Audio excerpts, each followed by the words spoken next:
back to the Flipping the Bird Sports Podcast. I'm Ryder Martin, once again joined by Luke. How are you doing today, Luke?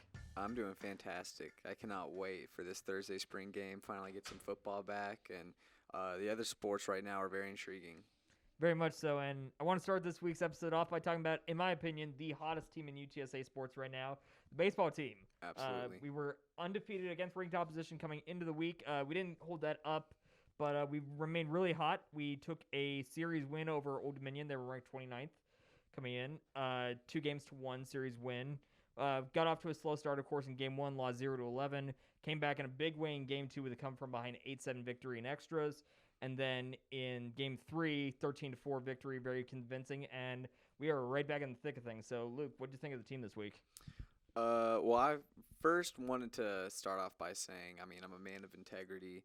And I redid my calculations, and we were actually 19-1 when we scored 6 or more runs. Oh, which was the game we lost? It was to FAU when we lost 9-12. Okay. So, just wanted to say that right out the gate. But, yeah, starting against SFA, we were down early, 4-2, I believe. And, just went absolutely nuts in the 5th inning. Just 11 runs in the 5th inning. It was awesome. 14 hits, and all 9 guys in the lineup all got a hit. So it was just a day that everybody on the team ate. It was a fun game. Went to ODU. They were ranked, 29th? 29th, and lost the first game pretty bad. 0-11. It wasn't very close. It was a come down to earth game, I believe, because they've been scoring so many runs and just playing pretty well recently. So I don't take that game to heart at all, and I don't think they should either. First time all season we got shut out. Yeah, first time all season got shut out that Friday and came around Saturday afternoon. Played a much tighter game, but, Ian Bailey came in clutch. 9th inning, 3-run shots, tied the game. You can't get more clutch than that right now. You can't. And then, obviously, won it in the 11th inning, and yeah, it was just awesome. The team's really looking good, and I could tell they're having fun right now. Yeah, you always look like you're having fun, you're winning, but this team actually, to me, really does look like they have fun playing the game, and they never say die. There have been so many times this year where we've had those late comebacks and everything, and just been able to win these tight games that we didn't last year. To be perfectly frank, we just did not win tight games last year, and we're doing that this year for the most part. There are obviously some games, but that's just baseball. You're going to drop some close ones. You're going to win some close ones. We have a winning record in one-run games this year, I believe. So that's pretty good so far. Right now, the team, of course, is sitting in 4th overall in Conference USA. We're 3 games back of Southern Miss, and we're 2 games behind Louisiana Tech. We did lose a series to Louisiana Tech earlier this year. We go to Southern Miss a little later in the year, so that I think will be a pretty good barometer for us. And I feel fairly good about where the team is sitting. Looking at some of the stats right now, we got 6 guys in the lineup hitting above 300. Right now, that includes Sammy Diaz leading us at 366, I want to say. Yeah, and side note on Sammy Diaz, this dude has been hit by the ball so many times this season. I saw a stat that he leads the team in 11 hits this season by the ball, and he had 2 in the 3rd game against ODU. So, yeah, I just wanted to throw that out there. Hey, however you can get on base, right? Yeah. And then just looking at, just some of the overall team's trends, we're 3rd in the conference in batting average. I believe it's hitting 298 as a team. That's pretty good.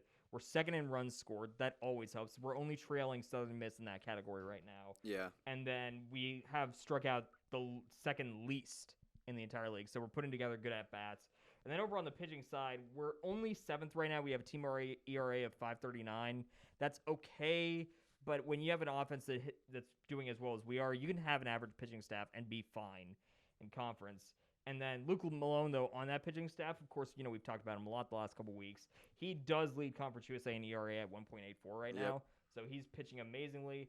And something we don't really talk about because it is kind of a hard stat to just kind of bring up in passing. Fielding-wise, we're 2nd in the conference in fielding percentage. So we are not leaving, errors, people that shouldn't be on base getting on base. We're doing a good job of just limiting we're making the routine plays out there right now, which is awesome. Yep. Those are really good trends, I think, for the back half. We only have 22 games left in the regular season at this point, so we're literally over 60% of the way through. So I think the trends are looking good for the team right now because all the underlying stats are saying, yeah, this team is good. And I do want to say, I did check the standings this morning. I saw that we were tied for 3rd. Because it was Southern Miss, and then La Tech, and then it was a 4-team tie for 3rd. UAB. It was UAB, it's FAU, Middle Tennessee, and us. Okay. Because we're all, 7-5 in Conference USA. So, Yeah, and obviously we lost to La Tech already in the 1-2 series, but going back and looking at the games, we outscored them 22-14. So we absolutely dominated them in one game, and then the other two games we lost 5-6 and then 4-5. So I mean, it just goes back to when we're hitting and when we're on point, we're on point. So we play Southern Miss Couple weeks from now, yeah, and we're the team. One of the teams we are tied with, FAU. We already played them. We did lose in that series 1-2. That was the game we lost 9-12. So. Mm-hmm. Yeah, they own the tiebreaker, but if we just keep winning, I mean, we could creep up to a 2 seed, but right now, I mean, just the way things are playing out, we could be that 3 seed. Yeah, and especially because, I mean, like, we've played some really good teams in Conference USA so far. We've already played Charlotte. We've already played Old Dominion. We've already played Louisiana Tech. And those teams haven't played them yet. No. Yeah, like, we played them early. We will be in a much better position to move up because we're playing more of the lower teams than the teams that are going to have to play a harder schedule. So I think we're in a really good spot right now. Yeah, we are, and it's super fun to watch. Absolutely. I mean, how much fun could you have with, a team that, is just winning? Like, that's just fun to cover from a journalist perspective. Yeah. Like, there's something to be said for, covering teams when they're losing, but it's not as fun. Yeah, I was scared because, I mean, football, we had all the great success in the fall, and then spring's like, oh, man, the highlight will be talking about what football does in the offseason, but now we have baseball, which is music to our ears. Absolutely. Yeah. All right, and transitioning now over to one of the sports that is kind of having a pretty down year right now, of course, the UTSA tennis teams.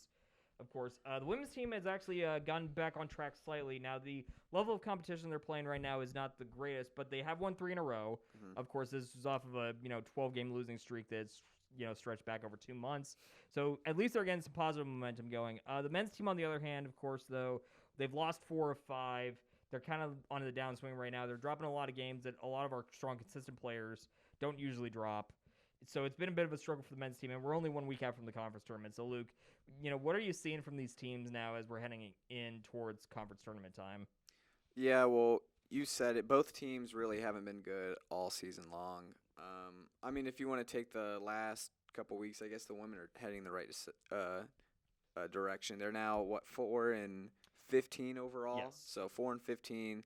Yeah, won last 3 or 4, and you're right. The competition's not that great.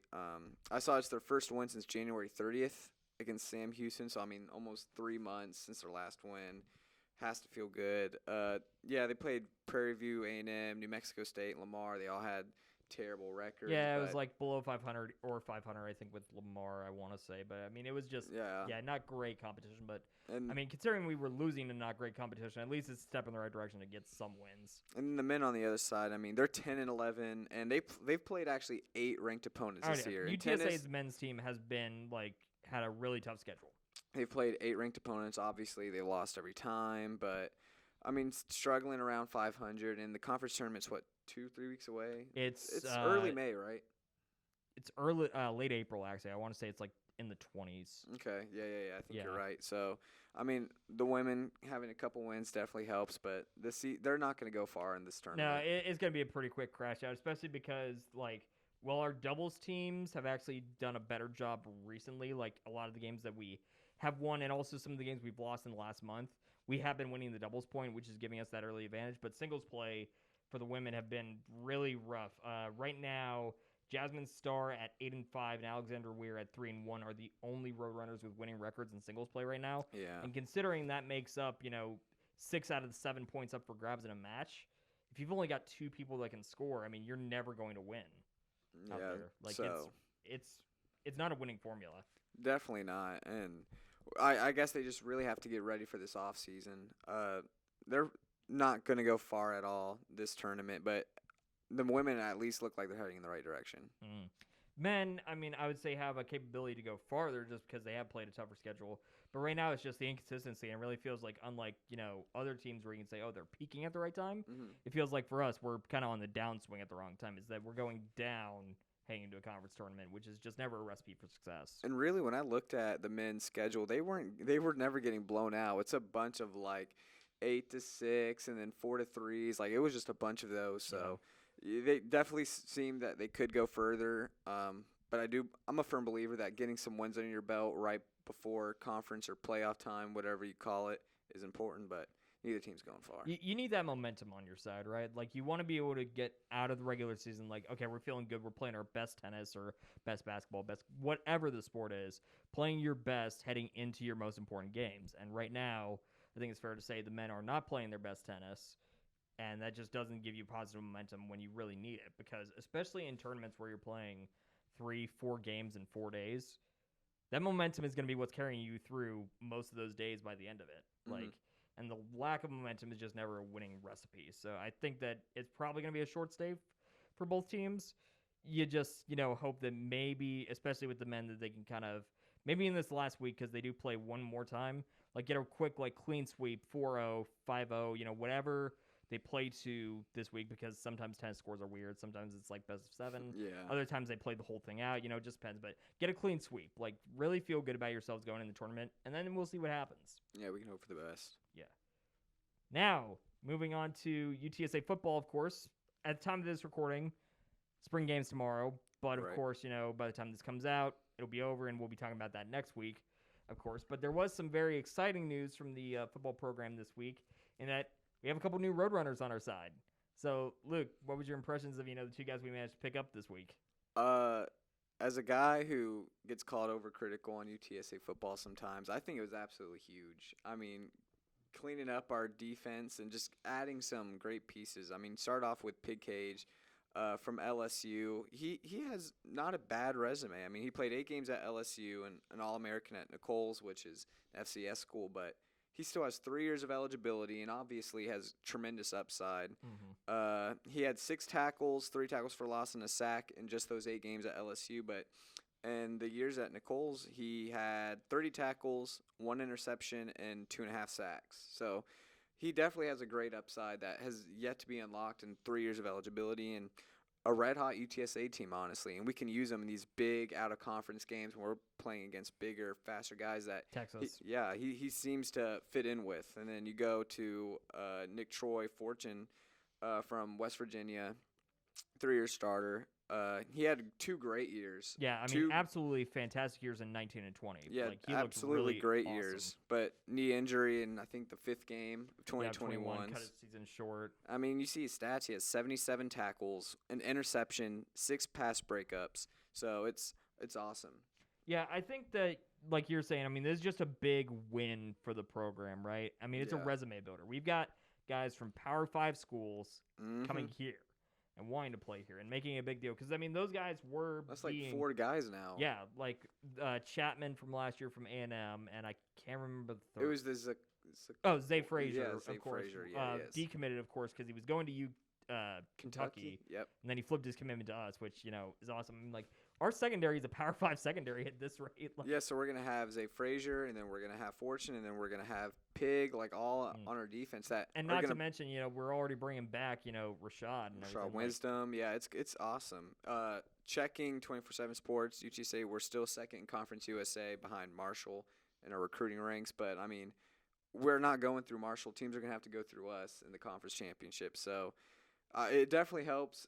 We obviously still have question marks of the running backs. Yeah, I mean, and I was listening because Trailer's doing his radio show today. Yep. And from what I was hearing, there does seem to be a lot of concern in that, on that team about the running backs right now. Obviously, because they're short. I mean, everybody with 2 eyes can see that they're even before Cobbs got injured. I mean, he still had a huge hole to fill. Yeah. And so that's definitely of concern. But I mean, defense is looking good. Defense looks fantastic. I mean, obviously, we had to shuffle around some defensive stuff because of, some departures and everything in terms of on the coaching staff. Yeah. But it should be fine. Like, I don't see a downturn of form coming for the defense. Like, we lost some pieces, on the player side as well.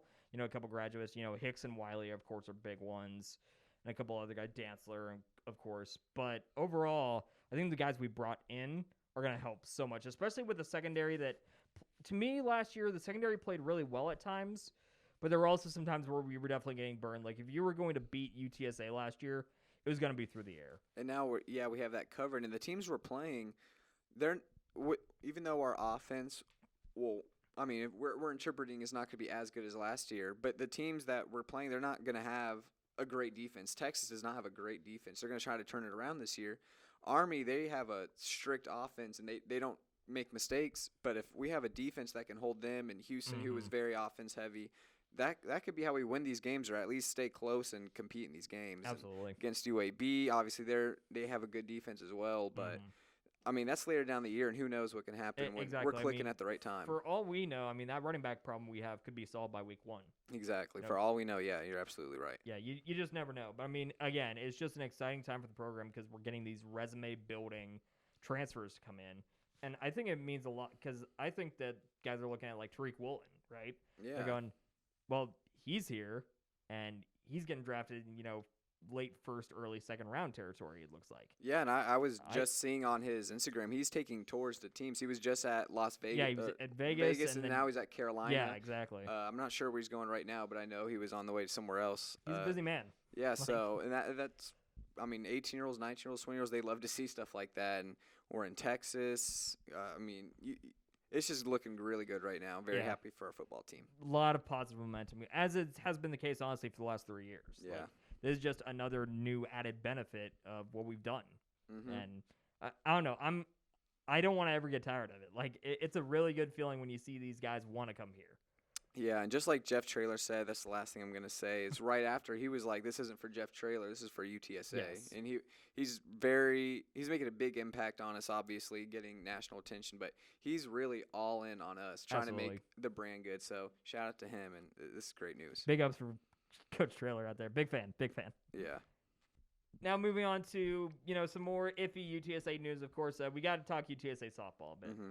Because we were in action again for another 3 games this past week in conference play against North Texas. And it was another 1-2, week where we won a game, but the other 2 games we just didn't seem to really click together again. Game 1 we actually took in a comeback fashion, just like the baseball team actually. Yep. 8-7, top of the bottom of the 9th, walk-off home run by Marina Estelle. But we lost game 2, 4-6, and then game 3 we just got completely blown out 4-11.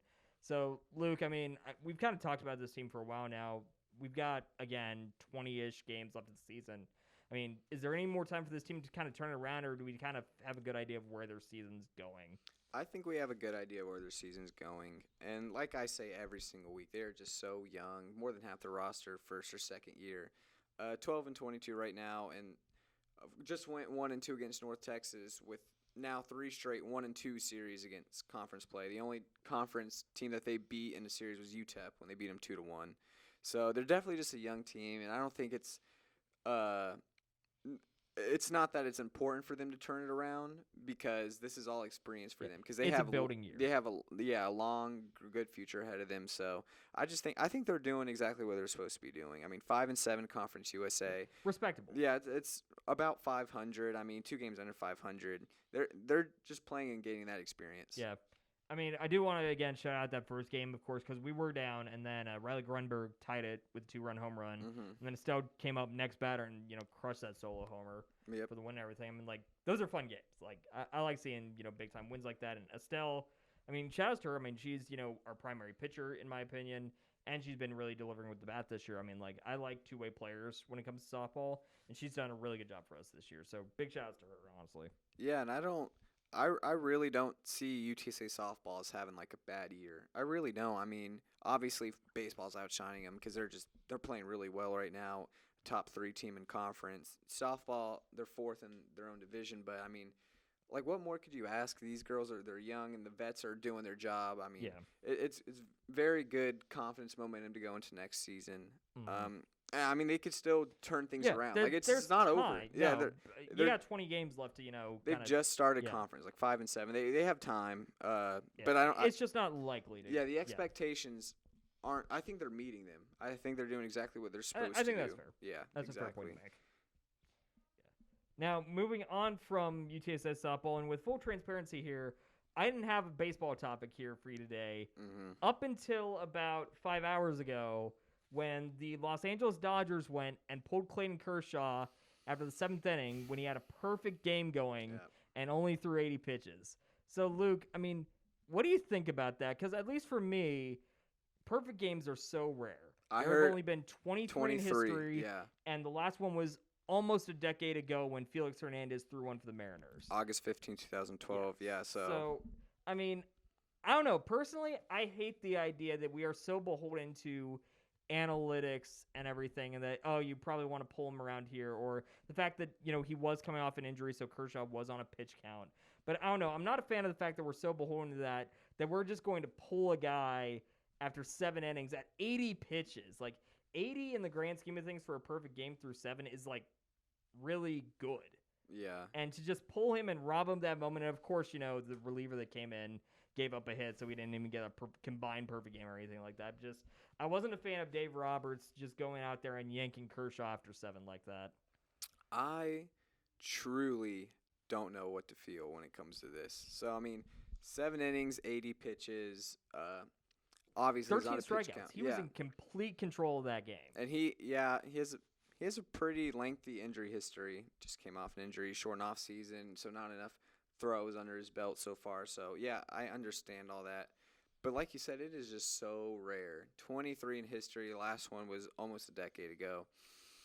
But I feel like maybe now is just not the time. I mean, it's just April, and I love what he said. He literally said, like, it's selfish, basically. That's what he was getting at. It's selfish in that the team's about winning. Obviously, they secured that dub. Yeah, I mean, they were up 7-0. I mean, they weren't going to get challenged. I think the only way you can, like, define if that was the right move or wrong move, selfish, unselfish, trying to play for history or not, is up to him. Yeah, and Kershaw's, he said he was fine with it. Yeah, if he would have waved off whoever was subbing him in, I think he would have stayed out there. He would have been able to, who knows, just play his cards right, see if he can make history, become the 24th guy ever to do it. But I mean, we'll never know. Yeah, I mean, it's another what if, and it's just for me as a fan of baseball, I get really frustrated because there's been a lot of talk over the last decade of, baseball isn't popular anymore. Well, you know what gets people to tune in? When you let guys go and chase history. Mm-hmm. And there have been so many cases in the last, 5 to 6 years with the whole analytics sweep of baseball where guys are getting pulled in the middle of these no-hitters, in the middle of these perfect games, just because they've reached their imaginary, data number. It's like, you are effective up to this point. I feel like it kind of makes it more historic because now, like, you see in NFL and NBA, like, new records broken every year. Like, this record's this guy broke this record, but it's going to get broken next year and so on. MLB is definitely more sacred in that, which I guess is cool. But like you said, I mean, a lot of people don't care about that. Yeah. But I feel selfish in saying I wish he would have stayed in and do it. And I know it's not the right time, it's not the right place. But the argument that it's only April, I feel like it's only April. This is when he's fresher, like the fresh is. He's not going to be any healthier down the road. Yeah, like I mean, there is something to be said for like ramping up. Mm-hmm. So for the most part, pitchers kind of follow a routine of, at least for the established guys, they do a lot of light work. They throw 3 to 4 innings in spring training a game, just kind of getting the arm loose.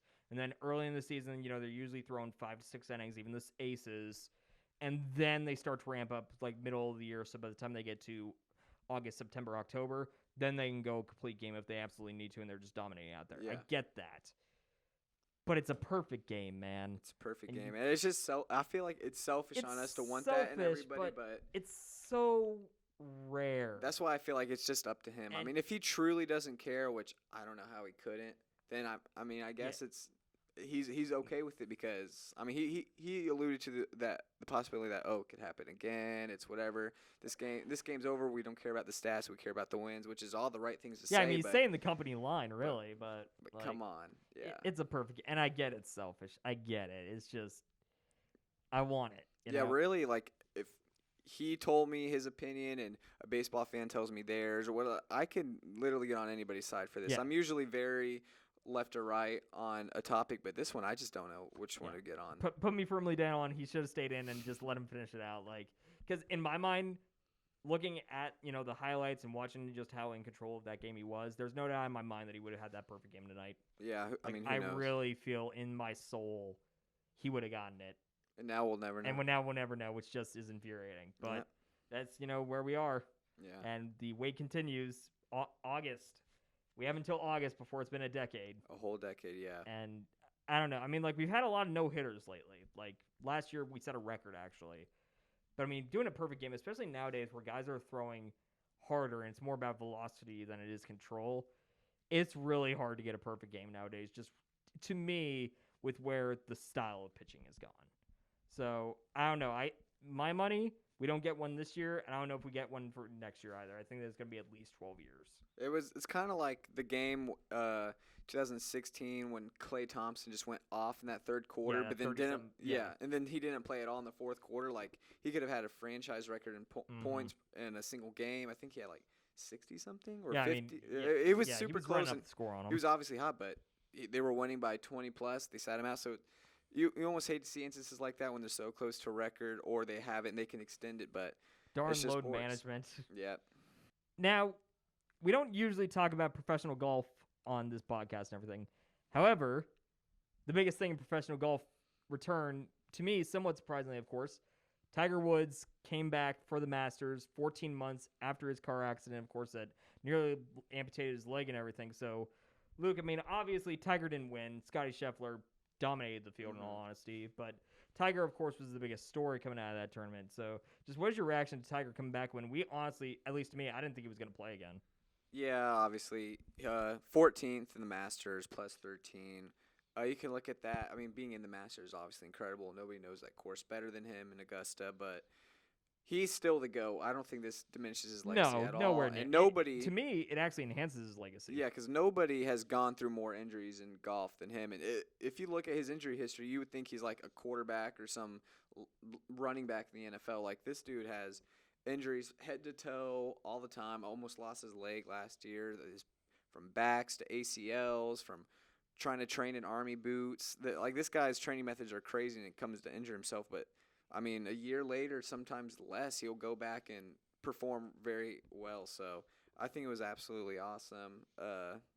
47th is nothing to be ashamed about in this point in his career. I mean, he made the cut. Just getting in the cut 14 months after what had already happened just enhances his legacy. So shout out to Tiger. Yeah, absolutely. I mean, I actually remember because we were doing a podcast episode right when the news broke that he had been in the accident and everything. Mm-hmm. At that moment, it was like, okay, is Tiger, alive first off? And then, a couple of hours later, it was like, oh yeah, he's got like massive leg injuries. It's like, Tiger's done. Like, he already was fighting through the back issue that was, threatening to retire him. Mm-hmm. Now he's got this to deal with. And then you didn't hear from him for a couple of months. And even then it was kind of like, yeah, I'm hitting, but I mean, I don't know if I could walk a 72-hole, event again. And to me, I actually really did think that he was done outside of playing with his son and like the Pro-Am events and everything. And then you hear the news, a couple days ago before the Masters starts, where it's like, hey, Tiger might be looking to give it a go. Yeah. It's like, really? And then he went out there and he shoots, 1 under on the first day. And then he finishes, the first day, the second round, at like 2 over, I want to say. But he makes the cut on a leg that obviously is giving him issues, at times. But he's still gunning out. I mean, the dude has a willpower that I find just incredible. That's why he just fights through it. He's the GOAT of golf, and I don't think it's even close. I would say he should at least be on everybody's top 6 to 7 athlete of all time. I mean, we could debate that list whenever, but definitely the king of golf. Done things that'll probably never be done again. It's just incredible. We couldn't not mention the GOAT of golf in this episode. So definitely shout out to him, even though he was 47. Still ridiculous doing it at his age with all he's been through. And I mean, he means so much to the sport just because, I mean, Tiger comes back and all of a sudden, the gallery watching him is 40 people deep again. I mean, like, nobody draws eyes to golf like Tiger Woods does. And it's good for the game. And it's just good to see greatness come back again and do something that we didn't think was possible. Absolutely. All right, now moving to what would be considered from the greatest of all time to maybe the greatest for a season at a very specific moment in time, we got to talk the NBA, of course. With NBA playoffs starting, we kind of gave our opinions on that last week, but I wanted to talk more individual. So, Luke, I wanted to get your take. Who's the MVP this year when it's a pretty close race, in my opinion? It's a really close race. And honestly, what I think is really cool is even though he was really hot the last month and a half or so, that when he was in the race, there's literally 4 people that are not from the U.S. here. Like 4 guys in Giannis, Joel Embiid, Jokic, and Luka. Like all 4 of these guys are just not from America, which is awesome. That all these guys that are running for it, like that's just how great the NBA is now. Which basketball has such an international flavor nowadays, which is just so cool to see. Yeah, 4 international players fighting for the award is cool. That being said, though, and he's not going to win it, but I think it's absolutely ridiculous as Giannis. I think it just has to be. If you look at his 2 other MVPs he won in 2018-19 and 2018-19 season, he's averaging better numbers now than he was then. I mean, 29.9 points a game. He's 0.1 assist under than what he was. He's at 5.8. Same with the blocks, 1.4. He beat Joel Embiid head-to-head. He beat Jokic. They're higher in the standings than them, and nobody's talking about it, which I think is ridiculous. So you go to Joel Embiid. Yeah, he led the league in scoring, cool, but every other number is lower. He lost to him head-to-head, which I think head-to-head has to matter. And I would give it to Giannis. Luka, like I said, he's cooled off a bit, and he wasted 3 months at the beginning of the season, just out of shape. The Mavs were fighting around the 8, 9, 10 seed, but now obviously. So I think that's disqualified. And then Jokic, who I think probably will win it, and I'd even give it to him before Embiid because all his numbers are better than last year. He's more productive. His only flaw is that the team's not as good as the other 2 teams in the 76ers and Bucks because his team, I think, is the 6th seed.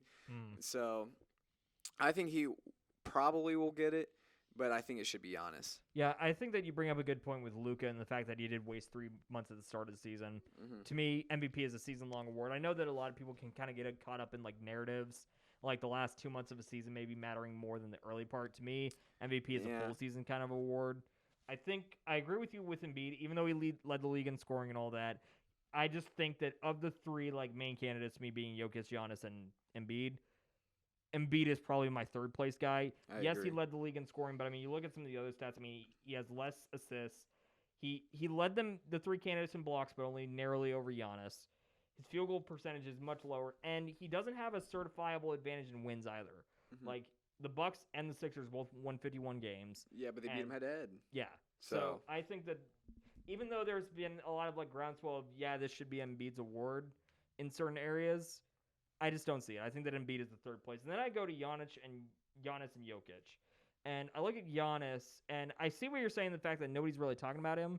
And I would mostly chalk that up to fatigue almost. And that he won it twice. Yeah, exactly. So now that's what it is. I mean, the same thing happened to Steph, I feel like. Steph won his 2 championships, then he teamed up with Kevin Durant and everything.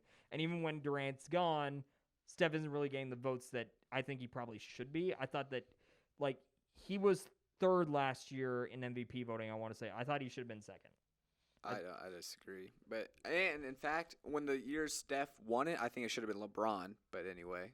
I mean, then you can make the argument with LeBron. It's also fatigue with LeBron. Definitely LeBron. Like, LeBron has had definitely. MVP if we're going fatigue. valuable, he's led his team in everything and taken his team to the finals 8 straight times. So a couple of those things he should have won. Yeah. But. So I think that Giannis is kind of going through the same thing right now. Is he's won his award a couple times. Now it's fatigue based, so we don't talk about him as much. I think it's very close between Giannis and Jokic. I'm going Jokic, and I'm only going Jokic because I think that he's got less to work with on his team, and he didn't, like, yes, they're a 6th seed, and Milwaukee's like the 3 seed. They only won 3 more games than the Bucks only won 3 more games than the Nuggets did, and I look at the stats.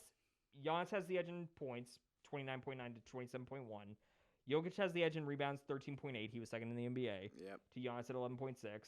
Jokic has a massive advantage in assists, 7.9 to 5.8. He leads them in steals, 1.5 to 1.1. Giannis has the edge in blocks, 1.4 to 0.9. I mean, if you're just like, sure, Jokic has more assists, but I don't. Or the record in his conference and beating them head-to-head, who we also beat head-to-head, that all has to matter. I think it does matter, but to me, I think that it's close enough that, and I looked at this. So the last time we had somebody that finished the regular season with their team as low as is Russell Westbrook in 2016-17. 2016-17. That is the last time that somebody. It's the only time. Yeah, that only time that the seeding would be equivalent. And I think that just because of how there isn't no clear discernible to me edge in terms of team success. I look at it in terms of Jokic has less to work with in Denver than Giannis does in Milwaukee. Now, I'm not saying that they aren't both equally valuable because I think you take Giannis out of Milwaukee, they don't even make the playoffs, obviously. You'd say that to both teams. Yeah, you could say that to both teams. But I think with Jokic having to overcome no Jamal Murray all year long and no Michael Porter Jr. all year long, I mean, he's lost his 2 wingmen, and he's managed to essentially carry this team on his back for all the season to 48 wins and a 6th seed. I would give the edge to Jokic. He's my MVP. Yeah, I definitely think he's second. Giannis won just because of record, what he's done. I mean, he leads them in everything except for assists and steals, but I don't really think that carries too much weight. And then the only comp you can give is Russ Westbrook 2017, but that was completely different. It was a the circumstances were completely different, and that team had nobody on that team. I mean, it was Trust like me, Andre I watched Robertson, right? Like Andre Roberson. No, it wasn't him. He was still injured. He wasn't even. Nope. Oh yeah. Yep. Nobody knows that team better than me. I watched I watched all 82 games, including the 5 in the playoffs when they lost to the Rockets. But yeah, I mean, I think that season is its own thing. A 6 seed. I just think he'd have to be a lot higher for that. Even though you feel like he would need more of a separation. Yeah, but I wouldn't. I really expect him to win it, and I don't think it's not like he's not deserving. I think this would be a lot better than his MVP last year, because last year it felt like they just had to find somebody to give it to because everyone. Last year didn't hurt. have like a clear like, oh yeah, these guys are MVPs. Yeah, it didn't. But now him and Giannis are definitely in the top 2 for me. I mean, Embiid, yeah, sure, the scoring champ, and he's the 4th seed, but I'm taking Giannis, Jokic second, but I think we both agree Joel Embiid is 3rd. Yeah, Joel Embiid, and that's not to diminish the season Joel Embiid had. He had a good season, especially having to work through the Ben Simmons. Before Harden, he would have been MVP, and honestly, until about early March. But then this team kind of fell down a little, wasn't as dominant. Then lost to Giannis, and all the spotlight went straight to Giannis. But definitely a tight race, and you're right. The voters are going to have to get Nicky with like every single detail. Absolutely. It was a good year for an MVP race. Like, it was very good, and it wasn't the usual suspects, right? Like, LeBron wasn't in the conversation, after he got hurt for the most part. No. Chris Paul, of course, had a case early, got hurt, kind of fell off. But I mean, like, Devin Booker's had some good moments where you're like, maybe he's in the conversation. John Morant, when the hot streak before the injury kind of sidelined him for a bit, he was in the conversation. Like, a lot of like new, fresh faces were in the conversation finally, which is cool to see. Aside from Giannis, of course, who's been there for a couple years now. And still all internationals, so yeah, very exciting. Now, we do have to end the show off, with a topic that's a little more somber in nature, of course. Late last week, Dwayne Haskins, of course, backup quarterback for the Steelers, died at 24 in Florida. He was there for off-season workouts with the Steelers. Mitch Trubisky was holding an event for the team. He died crossing a highway, got hit by a dump truck. Was 24. We don't know exactly why he was doing it. We don't know any details. Yeah, I mean, it's a really just tragic situation. So, Luke, of course, former Ohio State guy, you watched him, so what are your thoughts on this really tragic event here? Yep. Saw his debut 2017 against Michigan when he came in for JT Barrett after getting injured again. Saw him we were losing 21-14, came back, won that game. And then we obviously had a historic 2018 season. Won the Rose Bowl. He was 3rd that year in the Heisman voting when I think he should have won it. He was just absolutely electric, and I don't even want to talk about any of that because, I mean, he was just a young man with a wife and families, teammates, everybody loved him. Everybody vouched for him. I mean, I love what everybody's doing online and going to Ohio Stadium and giving him a memorial and great speeches. So all the football stuff aside, may he rest in peace. And yeah, I just feel terrible. Yeah, I mean, everything that you're saying. I mean, this is a guy that had his entire life left in front of him, and it's just really tragic that this happened. Because I mean, like you're saying, I mean, he had a wife, he had a family. I mean, like, really great guy. Everybody vouches so much for his character. Everybody. And I mean, like, he's having 3 memorial services in 3 different locations. If that tells you anything you need to know in terms of like the impact he made on the communities that he was a part of, and it's just really tragic. And you just then send your thoughts to his family. Yeah, very upsetting. Definitely a Buckeye legend. He was already in my eyes and many others' eyes. Yep, just rest in peace. And he's really paved the way for other Ohio State quarterbacks. And, yeah, hopefully people do great memorials throughout the opening of the season. I know they're going to do some at Ohio State, Pittsburgh as well, maybe even Washington. So, yeah. And with that is all the time we have for this week. So thank you all so very much for tuning in, and we will see you all next week. Have a good one.